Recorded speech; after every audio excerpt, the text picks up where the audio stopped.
Hello and welcome to this Against the Storm introductory tutorial. To kick off this series, I want to go over some of the general features, mechanics, and other aspects of the game, as well as talk about my plans for the series as a whole. Before we start, I want to mention that the game is still early access. This means that the tips and tricks given in this tutorial series could be invalidated by a future update. When that happens, I will, at a minimum, post a pinned comment with the changes noted. And if the changes are severe enough, I will record an updated tutorial video. With that said, let's get started. Against the Storm is a dark fantasy city builder with a very large amount of roguelike elements to it.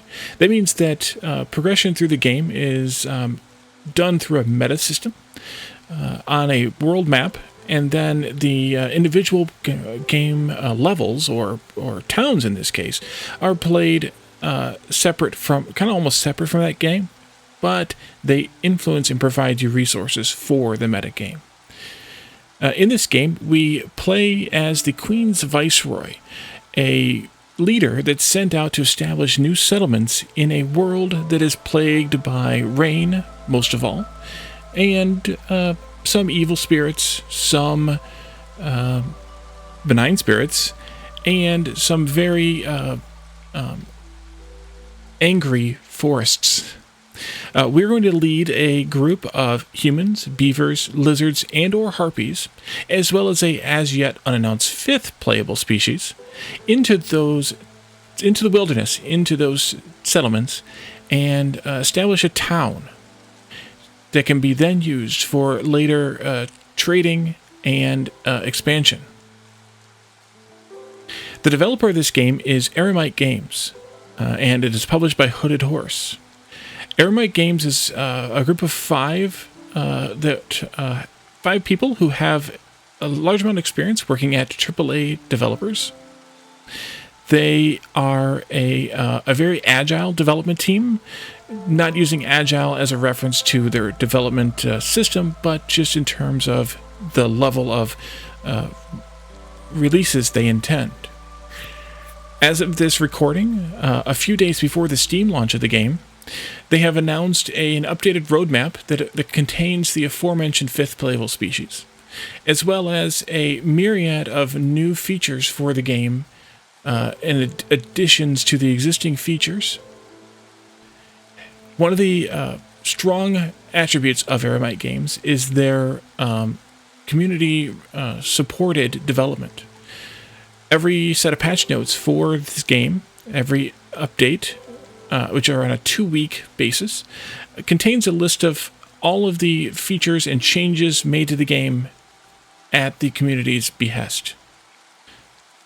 They show a circle graph of all of what percentage of the updates are part of a community request, and well more than 50% of all changes to the game are at the community's request.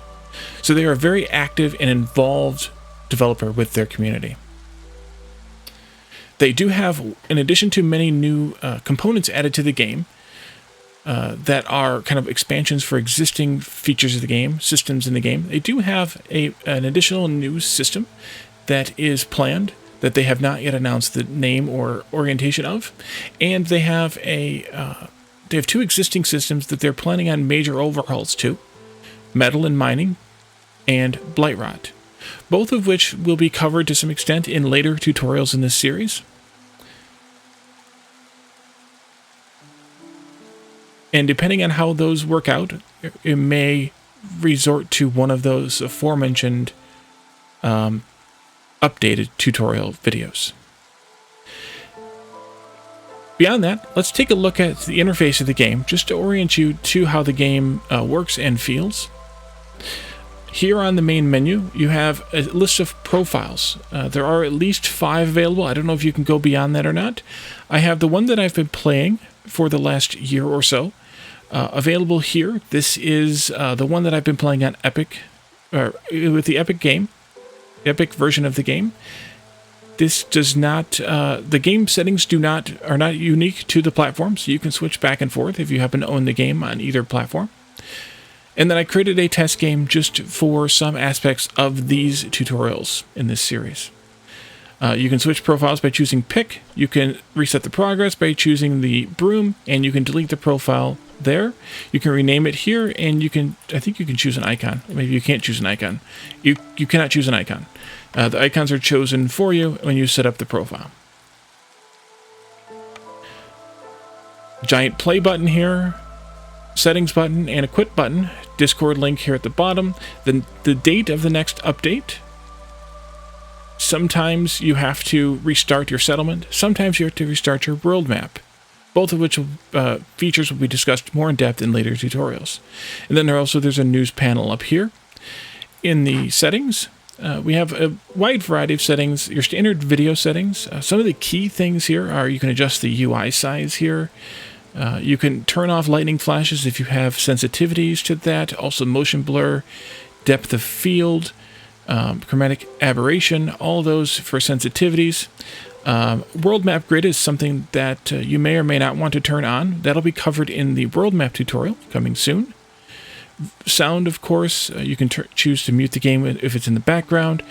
Controls for the mouse, keyboard, and camera rotation, sensitivity here. Edge scrolling. Gameplay, a lot of these are really useful options. These tree-based ones here, this one and this one, are ones that you may or may not like to have set by default. I like this one. I'll discuss that in an upcoming tutorial on resources. Keep an eye out for that one if you're interested in these, actually both of these tutorials. This will be more about glades than resources. And then you can also, how you want the game to default different things, which will also be covered in some of the later tutorials. What kind of alerts you want to get. Some people are not interested in certain alerts, so you can turn those off here so they don't appear in the game for you. Including time played, which is an interesting one there. Key bindings. A lot of your key bindings are pretty standard. WASD to move, QE to rotate, H sends you back to your town center. Space to pause. Speeds are 1 through 4. Or you can use equals and minus to speed up and down. Escape to cancel or get out. Alt highlights workplaces. B highlights resources. Control highlights recipes. Z highlights blight rot levels. M to move. R to rotate. Shift to continuously construct. Right and left arrows to move to next and previous buildings of the same type. T for the recipes panel, G for the orders panel, Y for the trade routes, U for screenshot mode, and F11 to open the feedback panel. Pretty standard shortcuts. And now we're going to move into the world map. In the world map interface, you just have a handful of things to kind of focus on here. Up here are your world map resources. I can't remember what the other word is for the Citadel resources here. You accumulate those by playing through various settlements. We'll go into those more in detail in the world map tutorial. Access to the Smoldering City, access to the Daily Expedition. These are your ratings versus the ratings of the other factions in the world. Those will be covered under another tutorial as well. Deeds are another feature here. This one is pinned. You can pin deeds to the screen here, and deeds will be covered as well as all things relating to Smoldering City in a dedicated Smoldering City tutorial. The world map is this. If you would like to see those grid lines, you can turn those on very easily, and you can see the difference very easily as well with those on. Some people like them on, some people do not. That is completely up to you. The world map looks a bit like a game board, like a physical game board, in my opinion. And so sometimes you may want the grid on if you like the more game boardy feel. Down here you have your your Blight Storm timeline. Every town you complete, depending on how long you spent in that town, adds to this. Once you get to the end or beyond this point here, you have to allow the Blight Storm to pass before you go out again.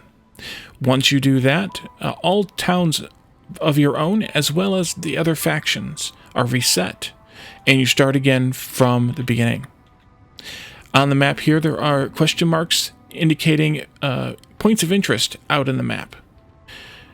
The colors of the map here are related to the different biomes. If you'd like to have more in depth of that, then come watch the world map tutorial coming soon. And now we'll take a look at, or next we will take a look at the interface inside of a town.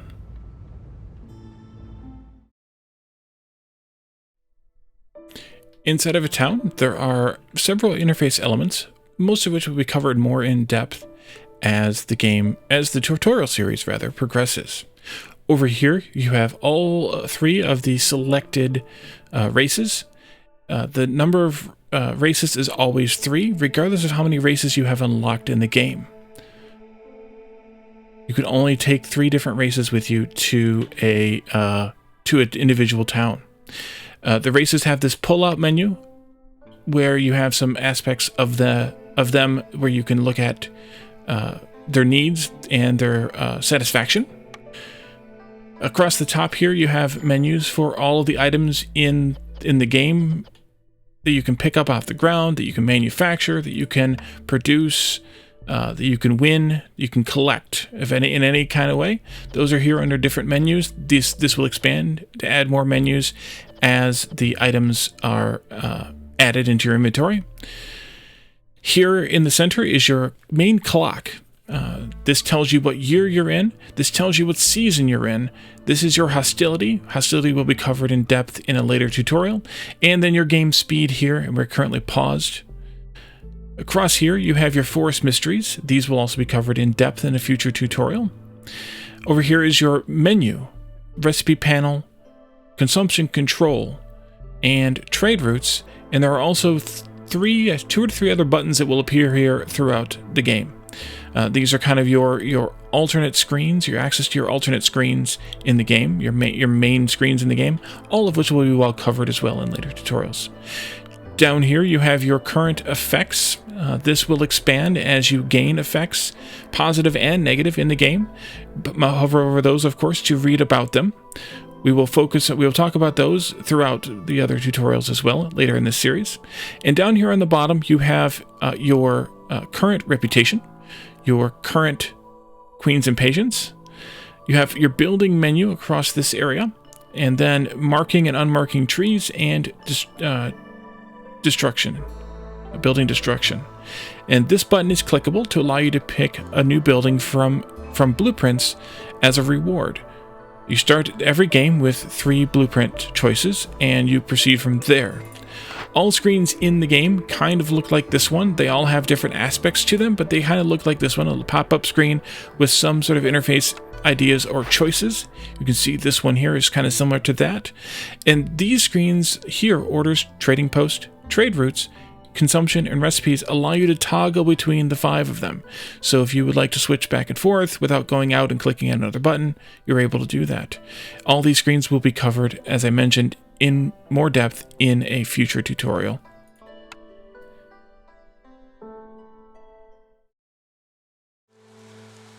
As you can tell from that quick overview of each main segment of the game,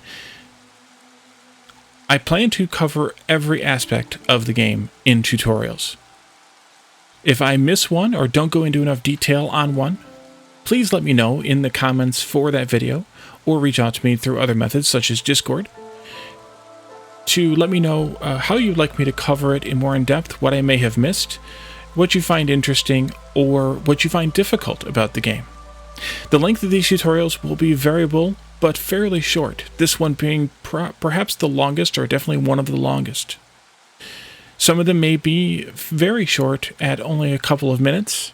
I feel that that's useful because the information for something may be as distinct as needing to have that much focus that is a standalone tutorial, whereas other things may be more logically grouped together. For these tutorials, I'll be using different saves, at least probably 3 different saves. The 2 that you can see pictured here, as well as a new 3rd save that I plan on starting soon. There will be a lot of overlap between the tutorials, just kind of naturally occurring. That's because a lot of the aspects of the game work together. Either one affects the other, or the two come together to affect a third. So there'll be some overlap, and I plan on talking about the overlap when it happens. And of course, as I mentioned, by all means, provide suggestions. If there's an aspect of the game that I did not cover in the tutorial series, please let me know through any of the communication channels, and I will be happy to create another tutorial for the series for that. The third save that I mentioned, the third profile, is going to be a new Let's Play series that will be starting in parallel with this tutorial series as the game is releasing on Steam. This tutorial should be released 1 to 2 days before the Steam launch, and then the additional tutorials will follow in the days and weeks to come. It will take me a while to get through all the tutorials I have planned, probably a couple of weeks. Bear with me on that, but I do plan on covering, as I mentioned, all the aspects of the game. So with that, if you have any questions, comments, or anything else you'd like to talk about, let me know, and I will be happy to discuss the game. This game is one of my favorite games, as many of you already know from watching the 170-something episodes I have here on YouTube already. And I plan on making the series, the upcoming Let's Play series, as well as this tutorial series, be a prominent feature of my YouTube channel. Thank you for joining me for this extended, but still brief, introduction into Against the Storm. I hope you enjoy this game as much as I do, or at least I hope you come to enjoy this game as much as I do, especially those of you who are just getting exposed to it with the Steam release. Thank you for watching, and I will see you in the coming tutorials and in the coming Let's Play series. Bye for now.